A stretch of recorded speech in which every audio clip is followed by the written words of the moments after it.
Microphone should work. Just to- Interesting. Well, they can't hear you. All right, we're gonna just get ready to turn on the, We are live already.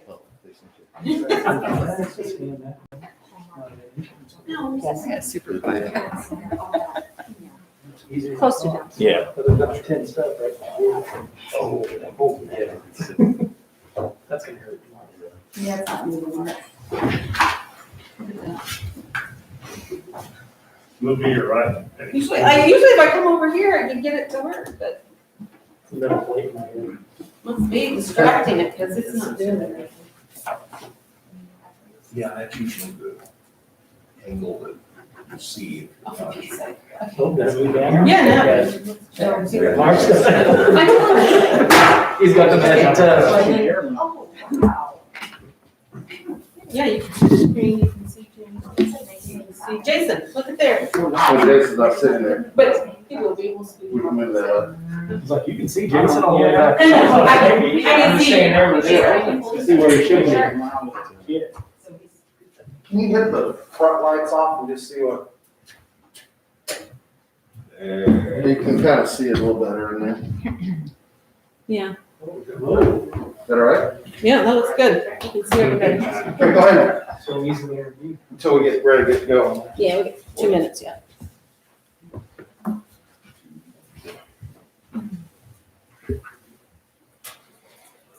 It's time for Steve to talk about his son picking up the save yesterday. So you. Yeah? That's incorrect. That's what it said. It was Saturday, Greg. Been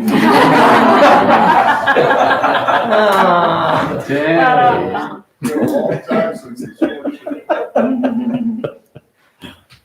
all those days run together, don't they? Yes, they do. Absolutely.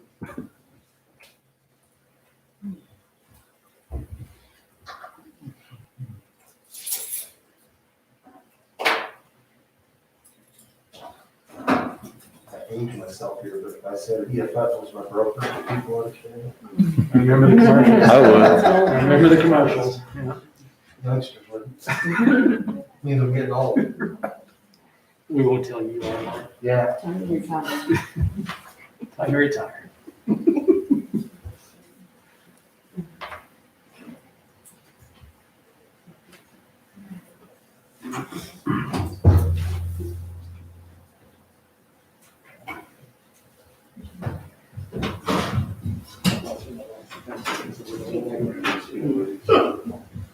Any seconds.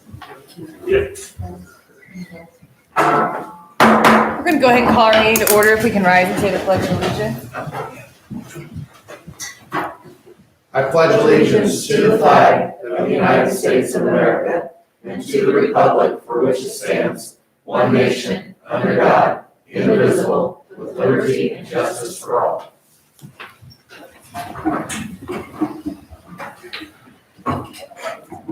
Jane, if we can get a roll call. Steve, Yes. Angie, Yes. Robin. Yes. Brett, Yes. Jill, Yes. Jane, yes. Okay. Do we have any visitors here that wish to address the board this evening? Okay.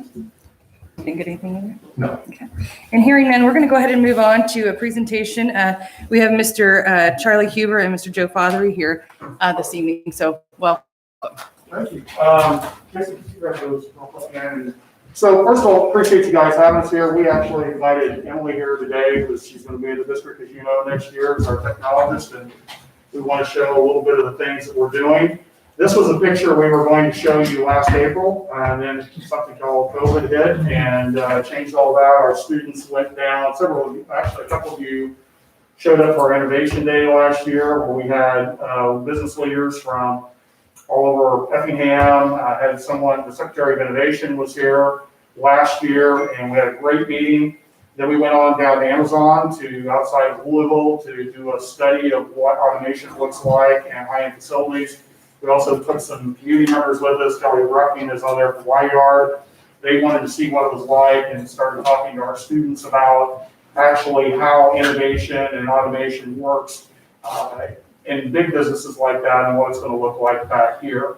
So Charlie, go ahead. I want to click. And then this is what happened.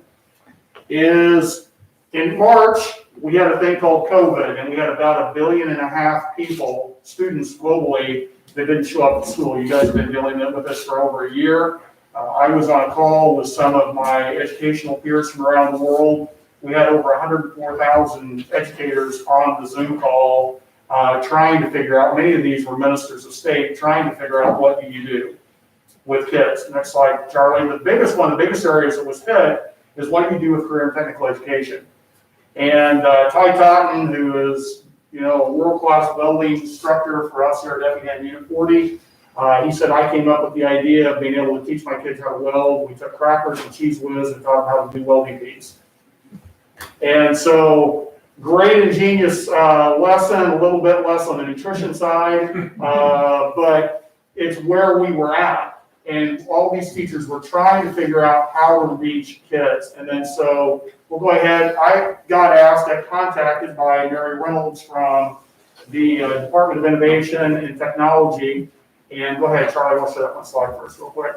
And we got asked to join a project between her department, several top teachers from around the state, and Dr. Keshavitis from University of Illinois. He's one of the world's leading developers in virtual reality technology and how it applies to medical schools. And so Mary is actually online for us. So Charlie, if you would click over, she's going to join us, have a little conversation with you about what we're doing in our classroom to try to be able to reach career and technical education kids. Hi, Mary. Good evening. Hello, everyone in Effingham. Hello. Having you this evening. Can you hear me okay, Joe? Yeah. Yeah, as well as we can. We're on a small speaker, but go ahead and just talk loud. Got it. Will do. Well, I appreciate the opportunity just to spend 2 minutes with you this evening to share some observations. I actually grew up in Neoga, so I know your community still have cousins and friends that live in Effingham. And I served 12 years on the Pleasant Plains School Board, which is where my kids went to school. And so I appreciate your dedication and your commitment to supporting students and staff in your district. I've spent 37 years working for the state of Illinois in education policy areas. So I know good contributions and solid contributions when I see them. I'd like to share with you this evening how fortunate you are, and thank you for what you have done to support your staff in supporting innovation in Effingham. Joe Fothery has a tremendous reputation internationally. He has certainly been recognized for his achievements in building the professional learning opportunities across the globe. I've recently served with him at the state level, at the State Board of Education on the Computer Science Work Group, where we're trying to set new computer science standards for students across the state. Joe advocated for inclusion of emerging technologies because of his experience in Effingham. I've known Joe for several years and have been privileged to work with him over this past year on a couple of projects related to virtual reality and mixed reality. These projects have the potential to transform how we teach using emerging technologies that will inspire students to explore new frontiers. Joe really will share with you this evening one of those projects, but I can't stress enough how important it is how he's used his innovations class in Effingham to spark curiosity, to cultivate passion, and to build cutting-edge skill sets in your students. Your students have helped develop these new technologies that will be used across the state. And again, can't stress the importance enough of how Joe and how you have supported that drive, creativity, and innovation in your students in a living laboratory in Effingham, Illinois. We're appreciative that you are willing to share Joe's work and that of your students and Charlie's work at the state level, and we look forward to further collaboration and innovation from Effingham. Thanks. Thank you, Mary, for calling in. I know you got a lot going on, but we're going to go ahead and share a little bit about the story, and we'll catch up with you soon. All right, so she is, when you meet people in politics, this is one of the people you're glad's there.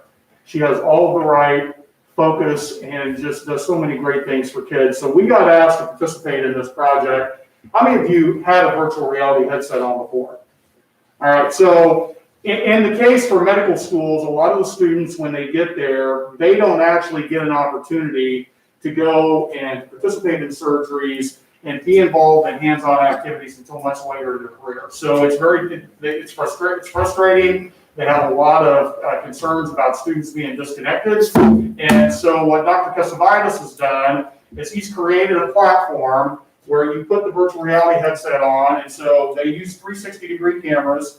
And so if there's a surgery going on right here, you film it, and then once you put it in the headset, you can walk around the surgery, you can see what's going on. If you don't understand it, you can stop it because it's recorded, and then you can go up and push another video, have it come down, get all the training for how to do a knee replacement.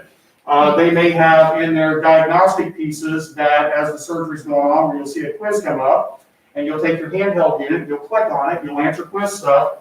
All of this will go back into your learning management system for the teachers. They can have up 1,000 people inside of this headset at one time. And they can collaborate with one another and the staff member through text messaging and through voice. They also have, he's built in an artificial intelligence engine that watches where your face is looking to make sure the students are focusing on the right things and to see if they're having trouble. Whenever he heard about the virtual reality, or about the pandemic and what was happening in career and technical education, he reached out to Mary's office and he said, I don't want welding teachers like Ty struggling. I want to see if teachers can go out and flip this system and be able to create it so we can actually, if kids are sitting home in Edgewood and Watson, they can put this headset on and they can walk into Ty's classroom. So if you go ahead, we got some really, really bright kids in our class. You guys have been there. I know Angie and Jane came to our Innovation Day last year. We asked the kids about it. They were like 100% right on, Mr. Foundry. And so we went out and wrote a grant for $5,000 to buy virtual reality headsets. We've got a 360-degree camera. This is Kevin Hyatt's classroom, one of our new shop teachers. And so we went in and did a film of him in the classroom doing the table saw safety. So when you put the headset on, you can walk around Kevin, you can see what he's doing. There's a piece down by the saw where the handles are at that you can't see really well in the video. So we cut extra video, and so there'll be a point where his video stops.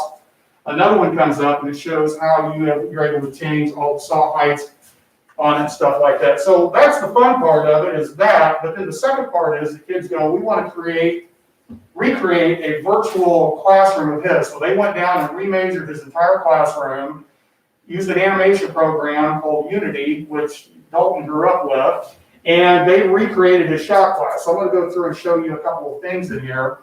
This is an early miter saw that they created from scratch. At the end, you'll be able to walk into this. After you get done watching Kevin's video, you'll click a button, you'll teleport into this virtual shop. You'll be able to walk over to it, pick up a 2x4, change all the saw settings on it, and be able to work the saw in there, and you'll feel like you're doing this from home in an actual shop classroom. And I understand these are 16, 17, 18-year-old kids before that never touched any of the software except one of them, Logan, as a return student from last year. So this is an early iteration, a complete mock-up of the saw. They did all this to scale. Charlie, go ahead and go to the next one. This is another version that's been skinned. You can see a table saw here with all the handles and stuff to be able to set the saw on it, all the fence on it. They still got a little bit of residue up on the table saw blade itself, but those are their hands. They've got those set up where they can actually, he's testing those for the first time to see if you can actually get up and go and manage pieces in there. Charlie, go ahead to the next one. This is a board they're picking up, doing the first test on it. So what they're trying to figure out how to do is when I get done, Mr. Hyatt needs to know that the kids are actually learning something. And so what we did is we took all of his lecture notes, we built them in for quizzes, and then we gamified them so that the kids, whenever they go into this piece after listening to his lesson, they will walk into this room, they will have to adjust the saw, the fence, and everything to spec, and then they go and they have to practice all the table saw safety. If they don't do it right, they get points taken away. If they do it right, they get points added to it.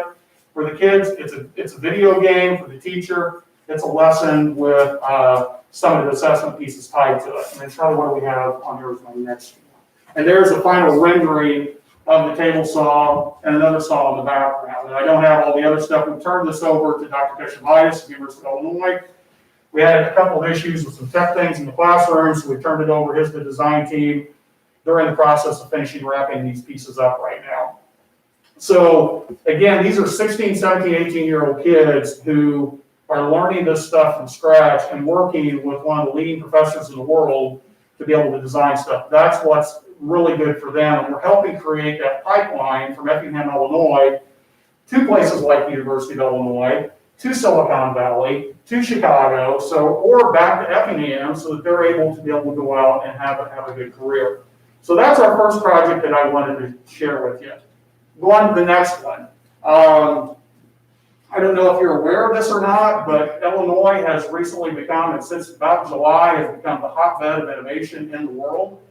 In July, the governor had a press conference that we had just received $125 million to develop the world's first quantum internet, which may not mean a lot to people in this room, but it's an unhackable internet. So as we get out and have 5G technology, and we've got all these smart devices and autonomous vehicles, you're going to need, you probably know what I'm talking about, you're going to need something that's unhackable. In the financial sector, the medical sector, all of these things are really important. At the same time, the University of Illinois, which is the only university, so we didn't win the ball game yesterday, but we did get 2 AI labs, which is probably more important at the end of time, that we're doing 2 major AI labs. We're the only university in the country to have those.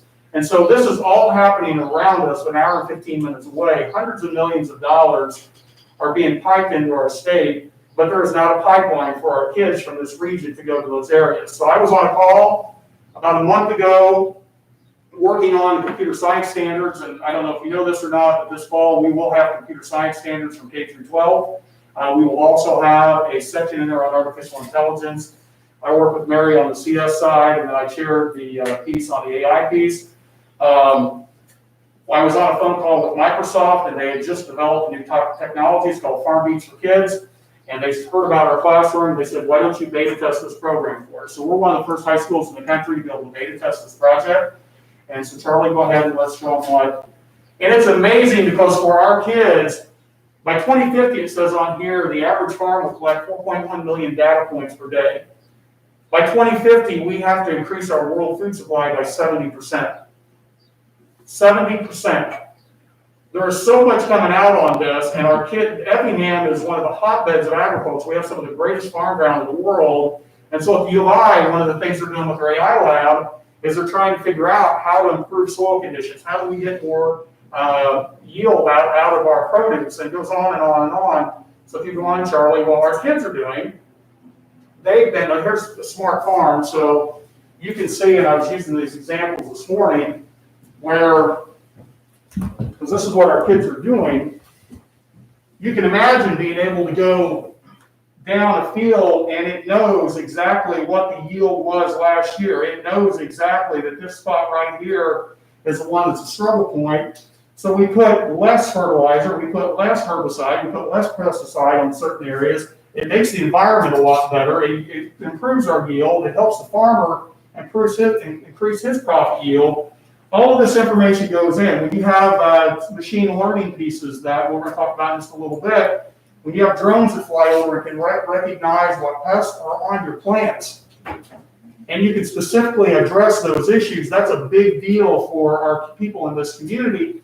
And our kids have talked a lot about this. My family's engaged in farming, but I'm not sure they're going to have the technological skills to be able to do these things. So where do we go get trained at? That's going to be a huge deal in this. And it's not like when it's coming, it's here. And so how do we address those things? Charlie, can you go on to the next one? So this is Azure Farm Beats. Microsoft has a artificial intelligence program, I won't get into it too deep, called Azure. And this is at the commercial level where they've got sensors set up on the farm. They're getting all of this soil moisture content. They're getting soil temperature. They're getting light exposure. They're getting humidity. They're checking stuff all the time for those 4.1 million data points. Go ahead, Charlie. This is what our kids are doing. So they've got Microsoft came up with a kit called, it's a Raspberry Pi. It's a miniature computer. They've got all the sensors in it. And so our kids are building the computers from scratch. They're programming them. They're doing, matter of fact, one of Sherry's cousin is, I love having a girl in STEM and agriculture leading the project. And she's got 2 tests set up, one in perfect conditions, one in less than perfect conditions, and this is pulling data out of those pots every day. And it's feeding back into a simulated AI system. And anytime we have problems, we have direct contacts at Microsoft that the kids are working with and saying, okay, here's what you need to do. This is what we need to do better. We've also sent 2 or 3 of these systems to Central Africa, to Malawi, where we're working with a partner school over there. And when they get them in, they're going to be testing growing conditions in Malawi compared to growing conditions in Effingham. And what can our kids who are going to be entrepreneurs learn from the kids in Africa, and the kids in Africa, vice versa, learn from us? How can we be able to share that knowledge base? This is a tremendous project for these kids. None of them have ever done any of these things before. One of the kids in the classroom was a freshman last year. He was trying to get into class. He goes, well, what can I do to get prepared for class? And I said, go take a programming class over the summer. So he got online, found a class at Harvard. He spent his entire summer taking classes at Harvard so he could learn C programming. And he wants to be able to get into robotics and artificial intelligence. He's building stuff. They made a pair of bionic muscles out of balloons a few weeks ago that could lift 15 pounds with 5-cent balloons. It's amazing what these kids are doing. Charlie, go ahead. So here is, they're also filming tutorials on all of this because they've done a nice job of putting the kit together. But schools are different than corporations, and all of us have different technology levels. Some of us are running this version, some of us are running this version, and it gets easy for people at schools who are very busy to say, I don't have time for that because I'm not going to troubleshoot it. So the kids are creating tutorials for all of this. That will be on Microsoft's YouTube channel once we get done. Let's go ahead, Charlie. Here's Aaron going through, and he's programming the database to be able to get all the sensor feeds back on this. And I have one more picture on here as well. We've got Colby and Macy. They're setting this up as they've taken one of our growing towers so that they can get optimal lighting conditions. Actually, they're going to use this one as a drought system, so she's going to dry it out. They've got another one in another part of the room with optimal light conditions. They've got the sensors in. He's watching all the data pull. And then Macy is a project manager, and she's just making sure everything is the way it's supposed to be. And she's going to be into agriculture. That's her career choice. So this is a big step for her when she goes to college next year. She's got a huge step on every other kid coming to the university. I think I've got one more on here, Charlie. So machine learning, one of the things they're really good at, is maybe you pick up your phone or you look at your computer and it does facial recognition, and that's how you get on.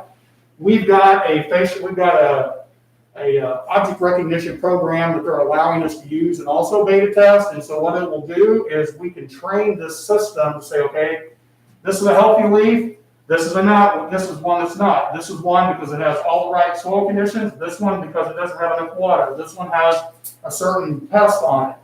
And so those are really, really important things if you want to go into agriculture. But what if you don't? So go ahead and go to the next slide. This same technology will be able to recognize breast cancer at the earliest stage ever in the history of humanity. So if you know somebody in your family that's died or suffered because of breast cancer, imagine if they could take 10 million mammograms and find those earliest spots, stuff that our doctors can't even see, and they start recognizing it early on, so the surgery becomes far less invasive and it saves lives. And we have kids that want to go into medicine things, but they don't know how this technology relates. So they're able to do that in class right now, to start training these systems to be able to figure out how they're going to work and what a biased system looks like to an unbiased system. So I think I've got one more, Mr. Hubert. So, and the last piece that I have, and I'm going to turn it over to Charlie, is I was asked a couple of years ago to serve on the advisory committee for the Institute for Ethical AI in Education. I was doing podcasts across Europe, and I got asked to serve on this committee. It's comprised of some of the leading minds in the country over there, members of the House of Parliament, top-level academics. They are working on developing a model code of ethics for AI. It actually gets dropped tomorrow morning, and will go out to Parliament. It's going to go out to the United Nations shortly after. I got asked in October, November to host or co-chair a subcommittee of students in North and South America. We had 2 kids from Effingham High School on here. I think Mark mentioned that to you back in the fall. Their help was tremendous. To have these kids at that young of age that will sit down and study and look at this information and be able to look adults in the eye and say, this is what I want my future to look like, is what we want our kids to do. And they were amazed by some of the kids on there. There was a little 8-year-old girl from Colombia who, we got the very last question was, as this technology becomes more available, and you might possibly have an artificial intelligent tutor that you're working with, how will it feel to you if you get praise back from the tutor?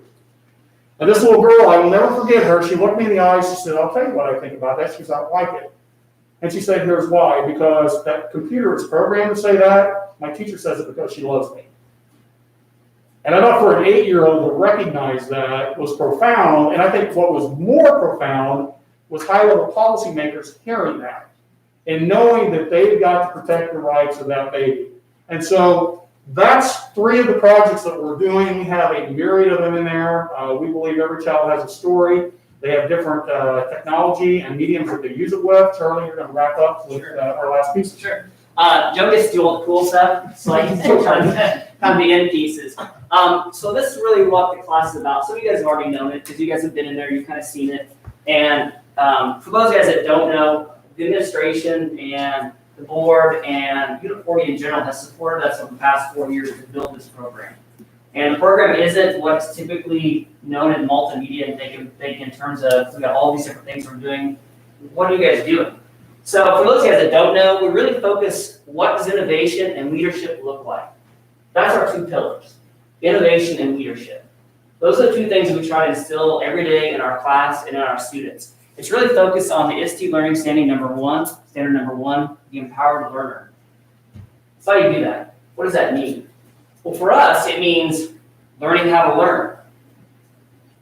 That's why we're in school, right? Well, it goes deeper than that because you can go in, we talk a great deal about, you can go in and learn all kinds of cool stuff in school.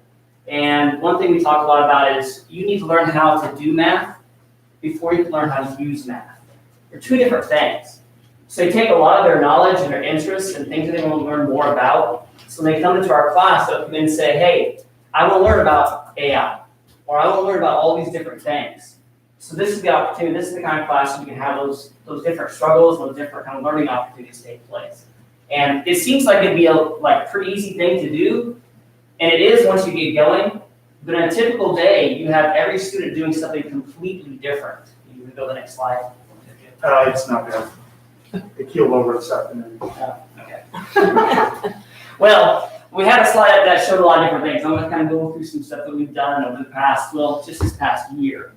And we've had a student that's looked at, hey, I know Mr. Totten has this laser engraver. What else can it do? Can it cut through paper? Well, let's go find out. So they found they could actually not only cut through paper, they can cut through foam core, and they can cut through wood, and they can actually make different models based on different designs they've created. So the end goal, if you come to our classroom at some point, you guys are all more than welcome to come. Hopefully COVID kind of sets aside so you guys can come visit us. But he's made a giant dragon that he's cut out. He had to go back and learn some software. He had to go back and learn how the etching stuff works to be able to create this. So he had to learn a lot along the way. We gave him some tools, we gave him some opportunities, and he was able to learn a ton. We have people in the class that are saying, hey, I've really got this really cool business thing I want to do. I've got all these golf balls that I can find. Can I make a business with this? Let's go find out. So we take this idea of, I've got all these things, how can I start selling them? Let's start doing research. Let's start finding out how we can actually start selling this and actually make a business. We have students that are learning how to sew. Students are learning how to reach out to different communities. We have students that are doing a myriad of things. We talk about in any one day, we have 100 things going on in our classroom. And it just is so many different things. I wish that at some point you guys are able to come and see the things that we do. It's kind of crazy, but that's a good thing. Whenever you see all these kids that are focusing on all kinds of different things. So it just really is, this showing some of the things that Joe showed you and some of the things I'm talking to you guys about, it's really an invitation. Look at how many cool things that our students at Effingham High School are doing and how many cool things we'll be able to do in the future. And hopefully in the future, that's whenever you guys can come and visit us and see what the kids are doing. So if you guys ever have any questions, please let us know. But thank you for your time tonight and letting us kind of share what the class is doing recently. And do you have any questions about anything real quick, or I know you have those things, but, Pretty cool. Thank you for showing us. You guys did a great job. Thank you. Thank you very much. Do you want me to just kill this, Joe? So is the end goal to just teach them how to learn? or to not be afraid of what's out there? So there's a big thing whenever, and this has been, I found this in several different places, from Navy SEALs to business leaders. And they'll talk to them about what's the number one thing you can teach or kids should learn to have a competitive edge. And they'll both, this is two totally different things I was watching, and both of them are talking about, you gotta learn how to learn. It's not as simple as going out and saying, I've got my one job, and that's all I'm gonna do the rest of my life. You guys all know how much the world's changing. And you have to be competitive worldwide, not just within community of Effingham. It's great to have those leadership stuff here, and it's great to offer those different jobs, things like that in Effingham. But at the same time, you've got to be able to reach out and go global. So if you feel confident and you understand how to go dig and ask questions and find answers, and if you can learn how to put all that stuff together, that's a great toolbox to have as you go out into your And how do you tell that story? And that, because that's the big piece, is helping our kids look prospective employers in the eye and say, this is why you should hire me. These are the skills I bring to the table. Learning to deal with humility, learning to have empathy for the people around them, all of the things like that. One of the interesting things that, when COVID hit in about April, our job market lost, I think it was about 24.6 million people across the US lost jobs. They say within the next 10 years, they're looking at about 35 million jobs displaced because of automation. And actually, COVID has expedited that a lot because people can't get to work, and so they're looking for more automation in a lot of ways. And we're seeing it across the board in all industry.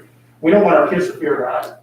We want them to be able to thrive at it. And so part of it is exposure to those things, learning how to use those tools, what type of skills that they need to have in that space, how do they have creativity. One of the things I talk to kids a lot about, one of the things that the computer is not going to have any time today is empathy or human feelings and love and things like that. So you've got to understand what that looks like in your world. What does ethics look like to you? And so how do you, just because we should have stuff doesn't mean that we need to have it. And these are conversations that kids are going to be asked as voters. They're going to be asked to be able to solve these problems coming forward. And there are not a lot of schools around the world that we've seen that are prepared for this.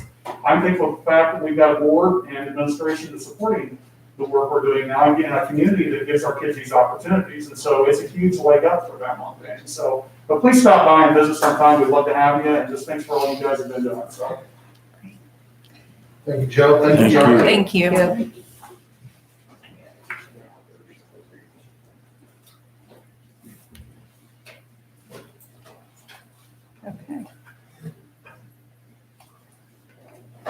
We're going to go ahead and move on then to our financial report.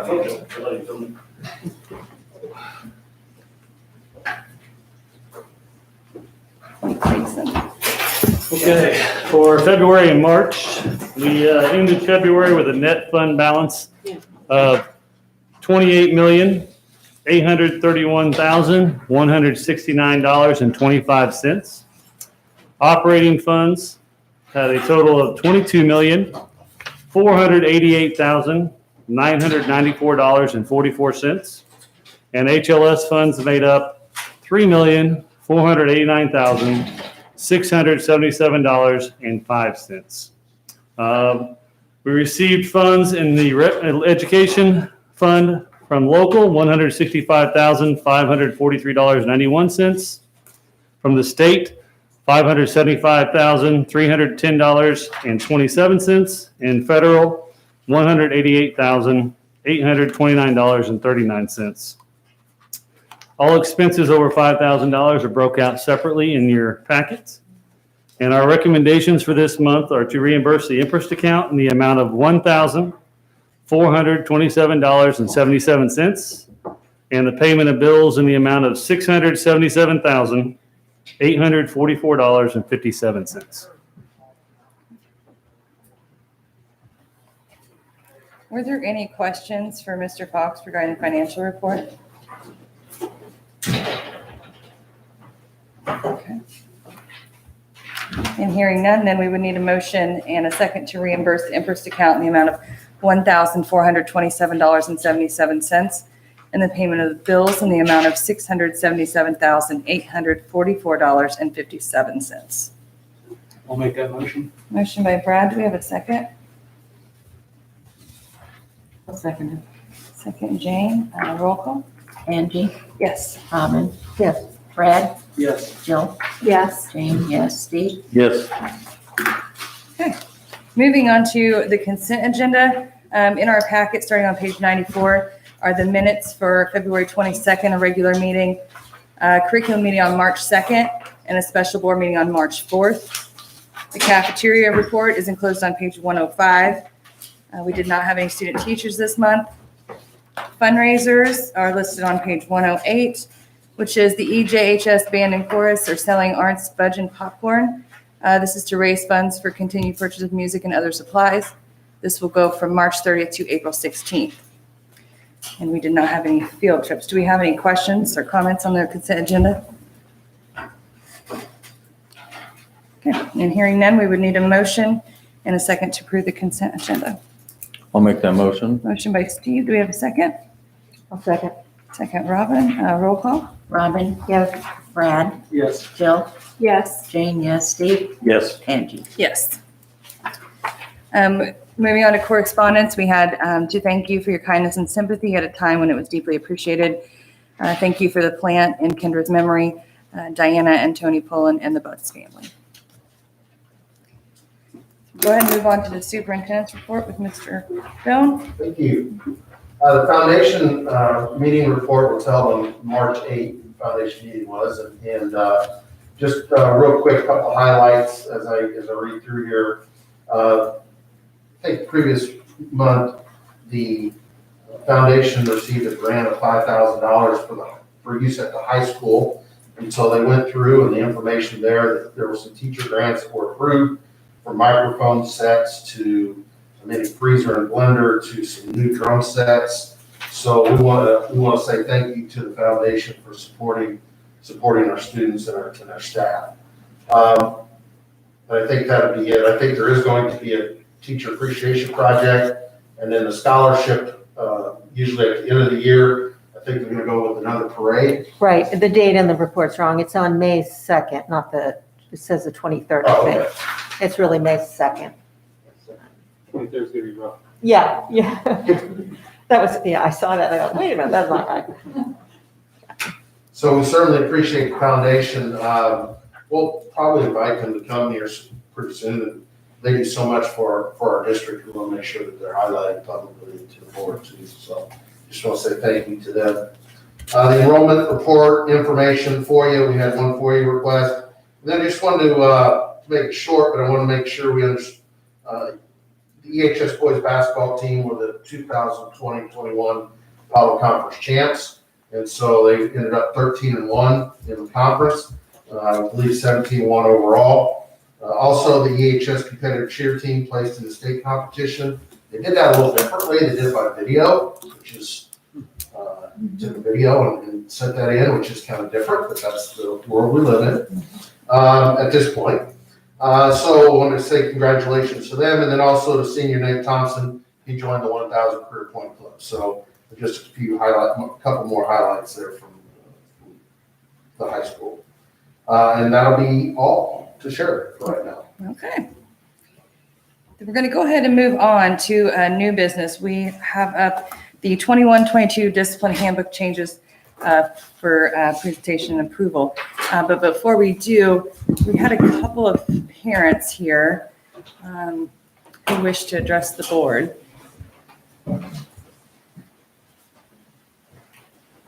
Hi, you can go ahead and state your name and. Nancy Marcheski. Oh, welcome, Nancy. My husband, John. Okay. The others pretty much just for space purposes said, you go ahead. I mean, you're saying the same thing we are. So first of all, I appreciate you letting me come and talk. We already went before over at the high school regarding the policy on headwear for Unit 40 students. I just want to bring some information to y'all regarding students of color in this community and in our district. There is a garment that is called, they call it a do-rag. And it is a simple piece of garment that they wear on newly styled hair. Some of the girls might wear a wrap. It is a special material so that it will help retain the oils. It helps guide the hair. so that because their hair is so stiff and coarse that when you put it in a style, in a braid, in any kind of design, and it'll just stick out until you train it to go where you want it to go. Now, a professional stylist can style it the right way and be able to put it where you want it to go, but it's not easy to find those around our area. And it isn't something they have to wear every day. It's just for like a couple days, for a few days, maybe during PE hours or, times of, I would have brought it, but my son's working tonight. And so he has to have it because his hair's in braids right now. But it's just a simple garment that they place on their hair to help protect it when they've done the designs or had their hair styled or something like that. And it's for both boys and girls. And again, it is just, it's not, they don't want to cover up their hair. They don't want to. They have to in order to protect it, to keep those oils in, otherwise it dries out. And it dries out quickly, especially in extreme heat or extreme cold. I know my boys, if they've had it done, they wear it outside, if they go outside at all, because they can't wear a stocking cap, or that will, number one, put an indentation in the style. It will absorb the oils instead of retaining them. Same with, the terry cloth headbands or something like that. It absorbs it instead of helping them retain the oils. So basically, I'm here on behalf of the students of color in our district to please take into consideration this need for the garment for these students. Again, not something they have to wear every day. They don't have to wear it all day. It's not an always thing, but if they've just recently had their hair styled, it is something that is necessary to help retain and help guide the hair. And like me, I had no idea until I had children who were old enough that wanted to have their hair done. We have African-American children that we adopted, so their hair is different than mine. Once I was educated on it, it made a lot more sense to me. And I can only assume that the policy as it stands is created by people who, like myself, was uneducated and uninformed in the need for this garment. So we had gone to EHS in the hopes of possibly getting some kind of statement in here to allow for these students throughout Unit 40, not just the high school, because it needs to be for all of them throughout Unit 40. But I would also like for you to consider it to be something that they be able to do starting now. I know you can't change the policy in the policy book now, but some kind of addendum so that they don't get in trouble for wearing this. That's it. Thank you. Thank you for coming in and letting Any us. questions of me? But thank you, Nancy, very much. Okay, we'll go ahead and have Mrs. Baker and Mr. Pullen go ahead and discuss the policy changes.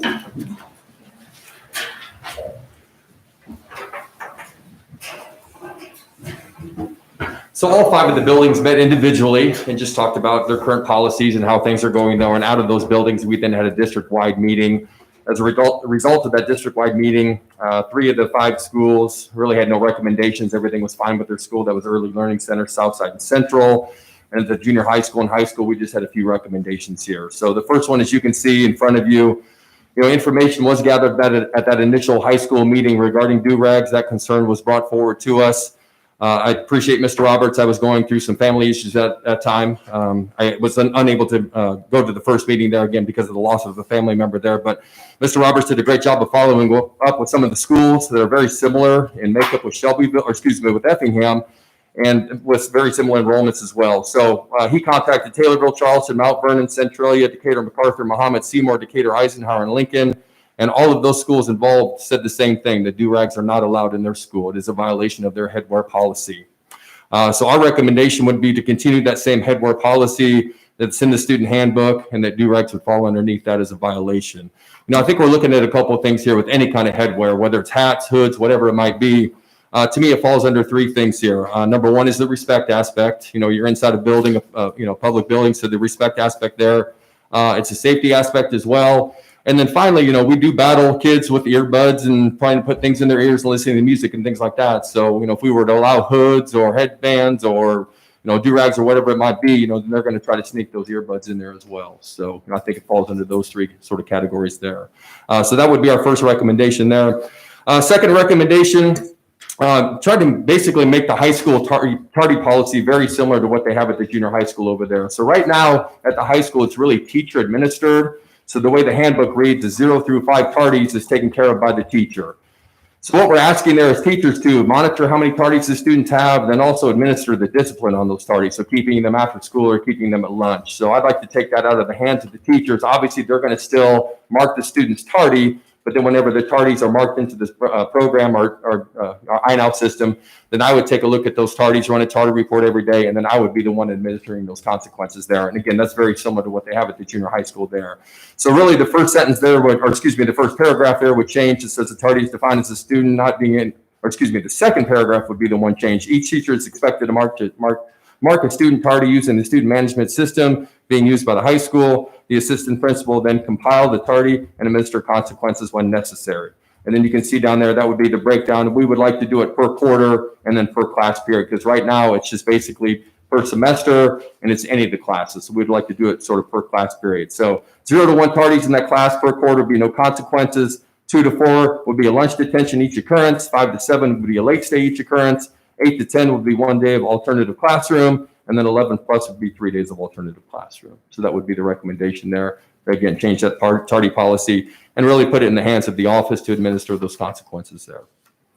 Did you want to touch on the junior high? For the junior high, upon the third tardy, and this is administered from me, they serve 1 lunch detention. When they reach 4 tardies, they currently have 3 lunch detentions. And when they reach 5 tardies, it's a 2-hour late stay after school. And at this point, that 1 late stay seems to kind of nip our problem in the bud. So I don't have many students who get over the 5 tardies, but that's all comes from me, and they spend lunch detention with me. And then Yeah, then the third recommendation there, just a handbook update on the ISA bylaw change. So if we have a fan that gets ejected with an ISA activity, it reads this, and this is again coming, it says any fan ejected from a contest shall not be allowed to return to future contests until he or she has completed an NFHS sportsmanship course online and has presented proof of completion at the school to the school administration. Any fan ejected from the ISA state finals tournament may not return to the tournament if there are any games remaining to be played in that tournament. So that's again just something that the ISA is mandating us to put in our student handbooks.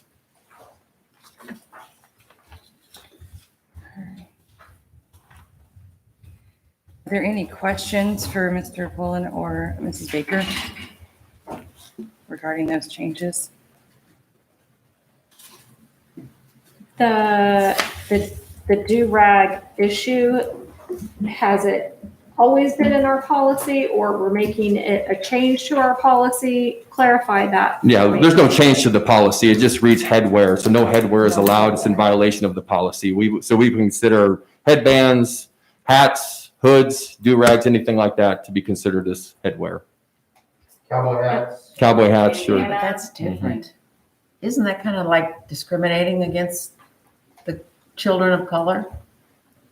I mean, this isn't something they're going to do every day and all year long. If they don't get their hair done this year, they won't ever wear it.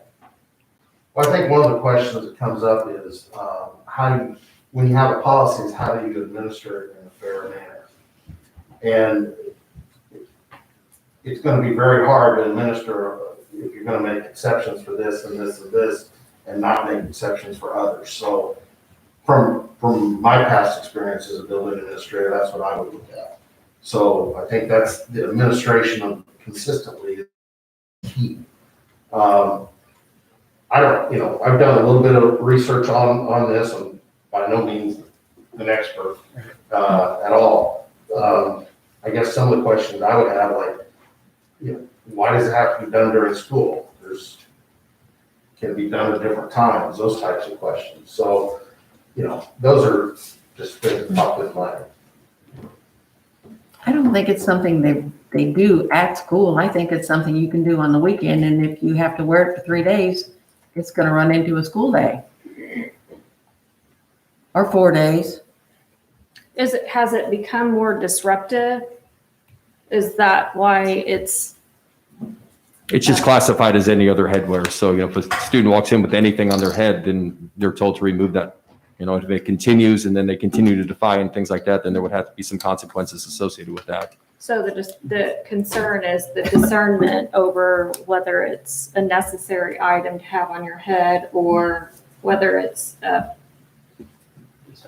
fashion statement. And I think there's two things, and I think I shared in here, you know, those are cultural issues. We've had students with some cultural issues in regards to religious overturns, or overtures, I guess would be the word, that have been, you know, allowed.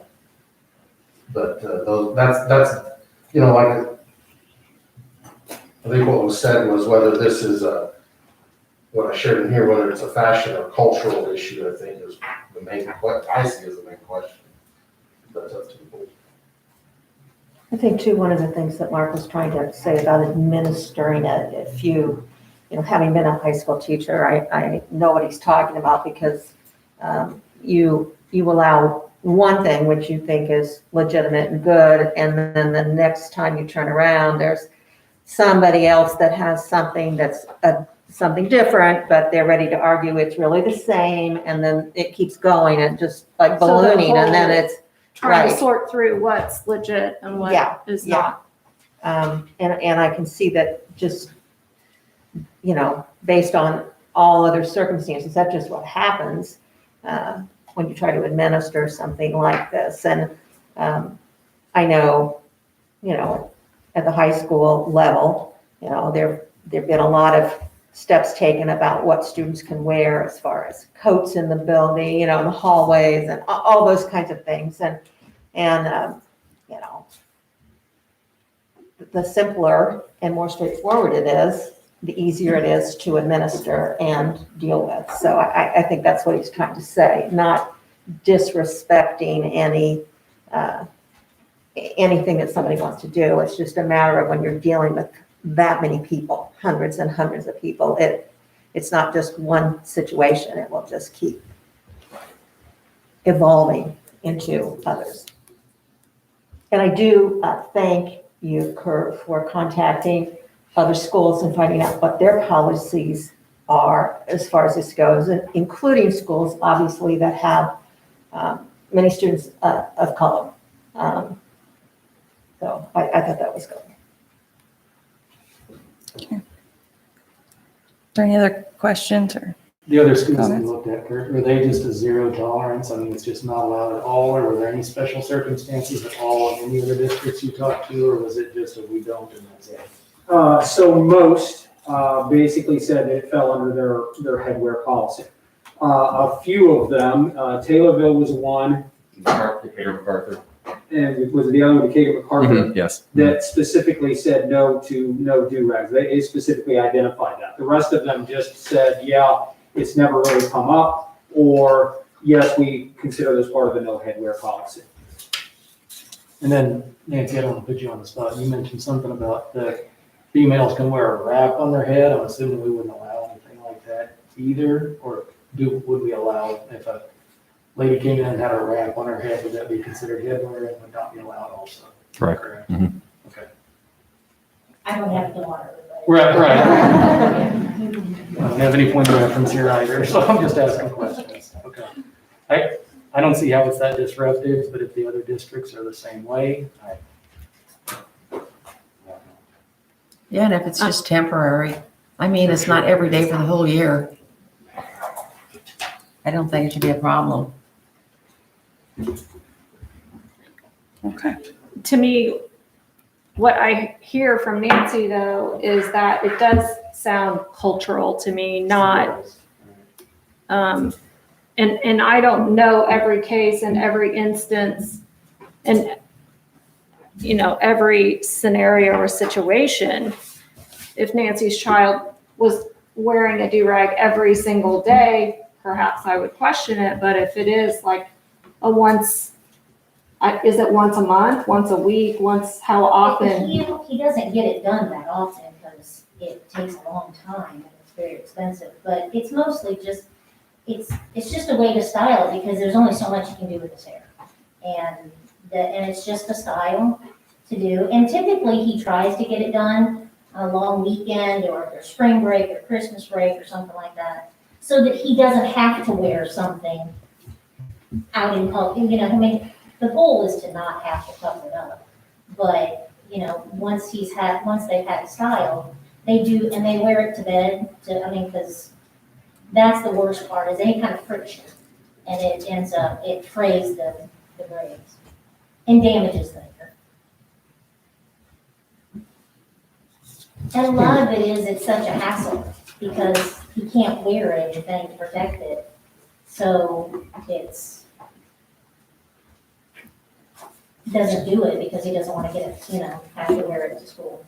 Excuse me, Nancy, too. Is this something, do you think that if they did get their hair fixed, could they have it open during the day and then wear that after school and sleep through the day and into the next morning? Well, and that's what they do after those first few days. Okay. This particular incident happened to be where he had done his own because his stylist hasn't seen clients for a while because of COVID.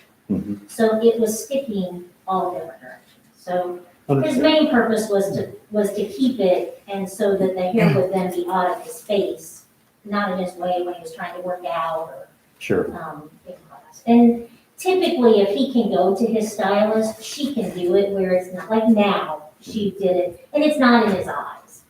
But like when he's at work and his metals class, and if he's working out, if he's bending over, then they tend to fall forward. Sure. And it, you know, just to kind of keep it out of his face. Sure. This way. Okay, we have the recommendation to approve the 21-22 handbook changes as presented. Would anybody like to make that motion?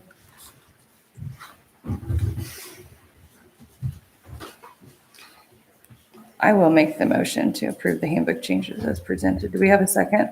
I'll second it. Second, Robin. Roll call. Brad? No. Jill? No. Jane, no. Steve? You didn't just do that, did you?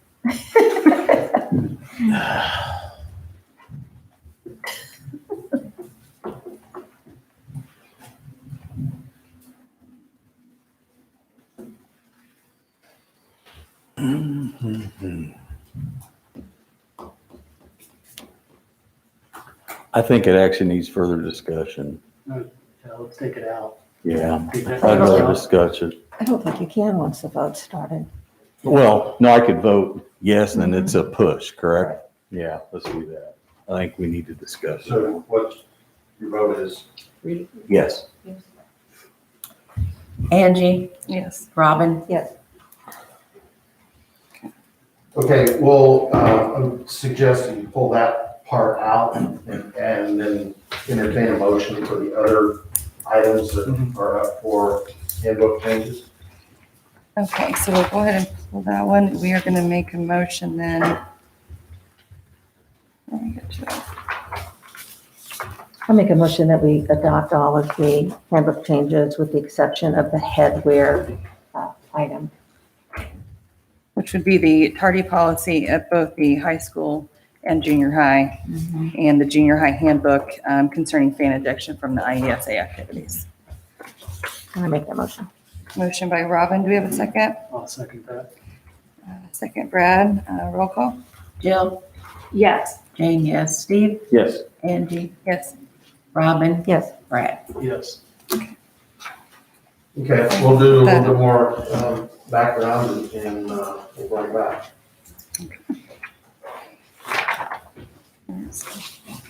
Thank you. Thank you. Okay, we're going to go ahead and move on then to our committee reports. We're going to start with the facilities and transportation. Ms. Fox? Okay, first thing on the agenda is Southside Flooring Project.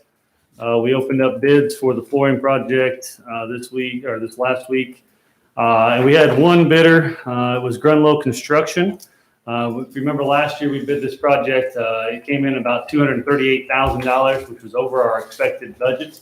And we decided to put it off and see what would come out this year. When we bid it this year, we did it a little differently. We went ahead and did an epoxy over everything as a base bid. And then we added in a couple of alternates. One being to put the MCT tile in the hallways only and epoxy the all-purpose room. And then the other to go ahead and do MCT in the all-purpose room on top of that. So what we got back in the bid from Grunlow Construction was $168,000 for the base. An additional $19,000 if we want to do the hallways and MCT. Additional $13,000 on top of that if we wanted to do everything in MCT. Now remember, we will still do the bathrooms in epoxy because we're redoing the bathrooms. We're lifting the urinals that are built into the floor up out of the floor, replumbing those, hanging those on the wall. In one bathroom, we're taking out a couple of the urinals, adding another sink. So there'll be one stool, one urinal, and two sinks, making it more functional. So that's included in this. So if we were to do the base bid and both alternates, we come in at $200,000, $38,000 below where we were last year. And remember, we got a $50,000 grant from the state of Illinois for this project. So out of district local money would be $150,000 to complete this project. So it would be our recommendation to go ahead and move forward with this project. We did budget the funds for this project when we built the budget earlier this year, or I guess at the end of last year, earlier in this fiscal year. So that would be the recommendation. Okay, are there any questions? Okay, and hearing none, we would need a motion and a second to approve Grunlow's construction base bid along with alternate number 1 and alternate number 2 for the Southside Flooring Project in the amount of $200,000. I'll make that motion. Motion by Steve. Do we have a second? I'll second it. Second, Brad. Roll call. Jane, yes. Steve? Yes. Angie? Yes. Robin? Yes. Brad? Yes. Jill? Yes.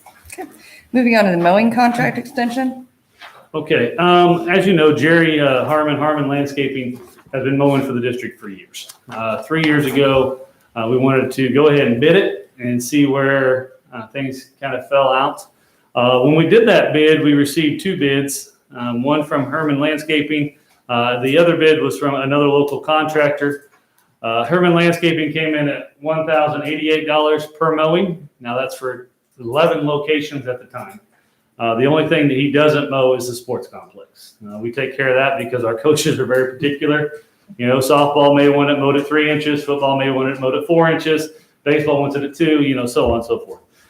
So we take care of that. The other bid that we received was for almost $1,100 more per mowing. So over double the cost of what Herman Landscaping came in at. Instead of going through the whole bidding process again, we just sat down and had a long conversation with Jerry and asked him to go ahead and submit to us a renewal or an extension on the current contract. We did ask him to add the new lot that we purchased last year next to ELC, that 1 acre lot, to his mowing since he already mows ELC. We just asked him to slide over there. That keeps maintenance from hauling one of our mowers all the way out there to do it. What we got back was in 2021, so this year it'd be $1,190. So if you take out the new lot, that's a 5% increase on what he was charging us before. It's still $1,000 less than the first bid we got 3 years ago. Then in 2022, it'd go up 3%, and in 2023, it'll go up 3%. Still, if we were to look back at the last time's bids, it would be $1,000 under year 3 of the other bid 3 years ago. So it would be our recommendation to do an extension for 3 years with Herman Landscaping, and put that in process right now. So. Okay.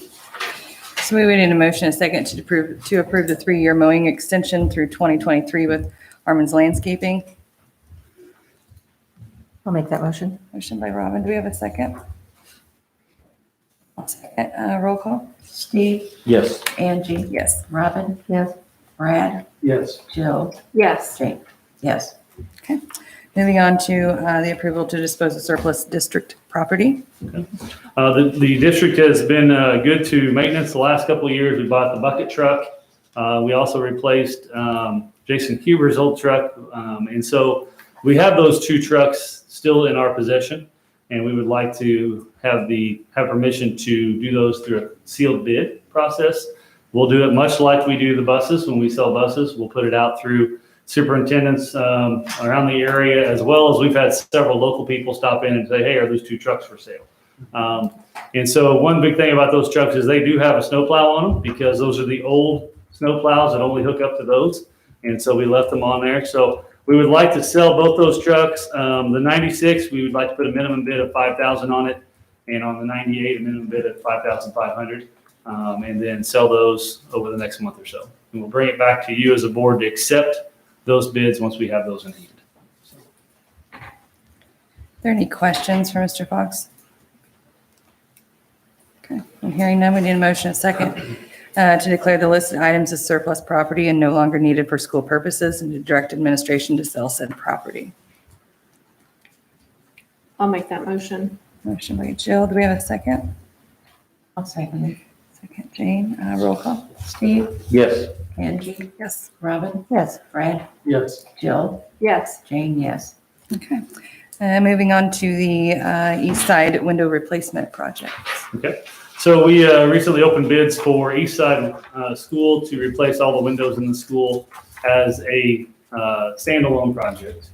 When we opened those bids, we had bids ranging in price from $138,000 up to $177,000. We are looking at a different process to possibly do that same project, which we have beginning cost around $94,000 for that. And so we would like to reject the bids we received, all the bids we received in that bid opening last week, and then look at this other proposal that we have for a similar project. So I would ask the board to please reject all the window bids that we received last week at this time. It would be very simple. It'd be basically what you did last year on the flooring project. So. Is there any questions? If none, we need a motion, a second to reject all submitted east side window replacement bids. I'll make that motion. Motion by Brad. Do we have a second? Second. Second, Jill. Roll call. Angie, Yes. Robin, Yes. Brad, Yes. Jill, Yes. Jane, yes. Steve, Yes. Okay, moving on to the east side HVAC project. Okay, this is what I was referring to. So we put out requests for proposals for a HVAC replacement for East Side School. That would be, right now it has window shakers or window units for air conditioning, which are highly inefficient.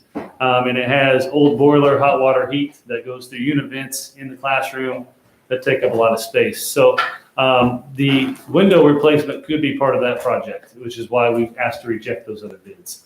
We have received proposals from two different groups. We have heard presentations from those groups. We are meeting with the architect and others to really tear those proposals apart, understand, because when you ask for proposals like that, they don't come in apples to apples.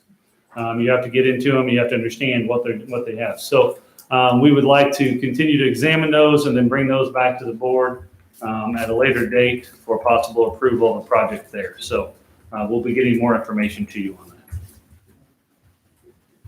Thank you. All right, moving on then to the curriculum committee.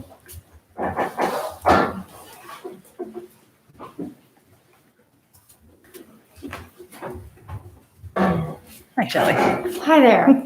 So we have several textbooks that are in your packet for approval. We have Family Consumer Science at the junior high and Family Consumer Science at the high school. We also have health at the junior high and health at the high school, as well as math at the junior high and math at the high school. Some of the quantities, just to kind of explain a little bit about the quantities. Now that we're one-to-one, some of the math for sure, every student will have a hardback textbook as well as digital access. So, and when you look at the quantities, you'll see that that should match. When you look at some of the others though, there isn't always a need for a student to have the hardback book and the digital version. So what we have for some of them is a class set so that there are hardback books, because there are going to be power outages. Sometimes it is nice to get the book out and thumb through it, have your hand in one page and have your hand in another. But there's not always the dire necessity to have a hardback book for every single student for every single class. So but all students would have a digital access. So if you're looking at some of those quantities and there's a bit of a discrepancy, that explains the discrepancy.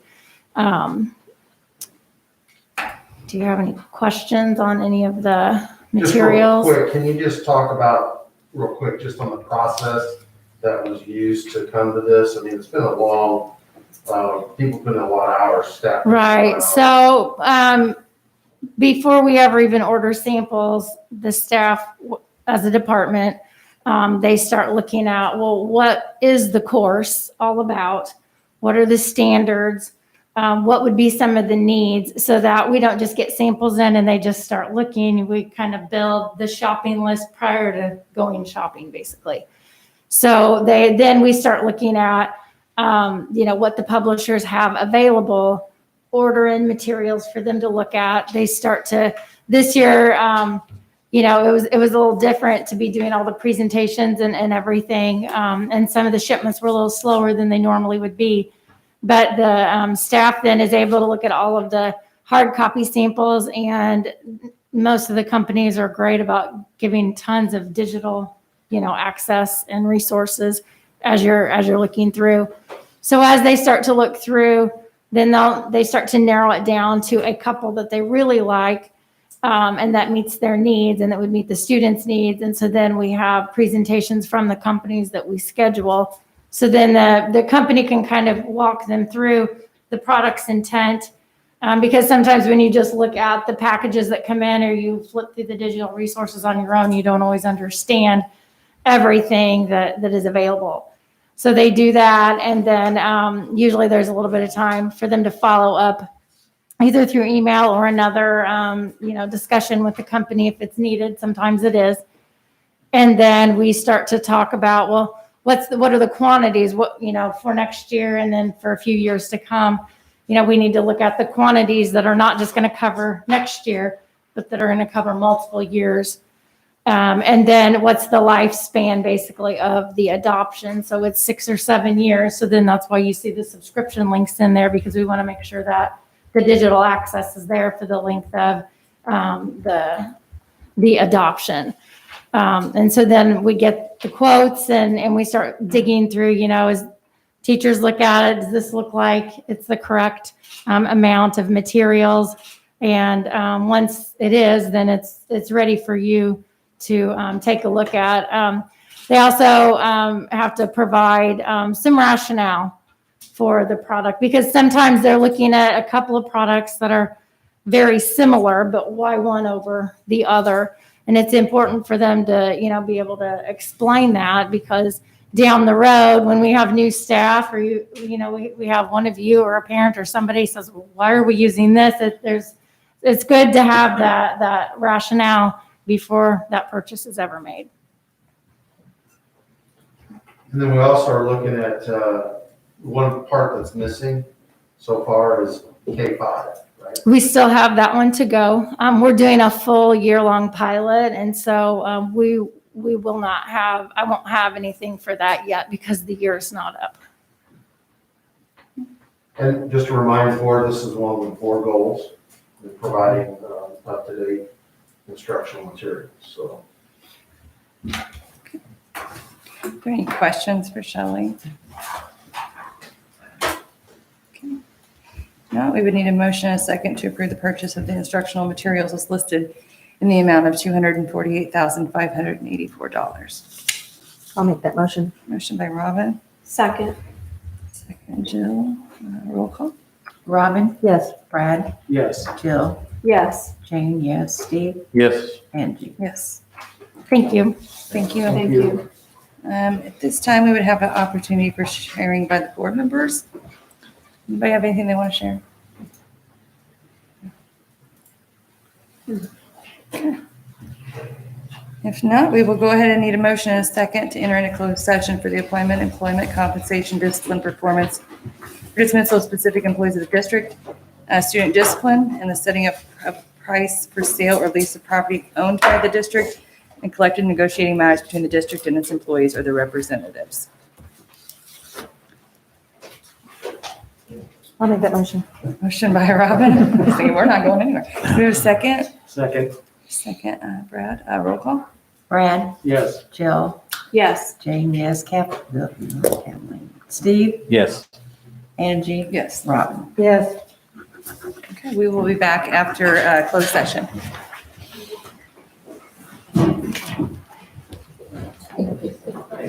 How are you? My name is Peter, right here, the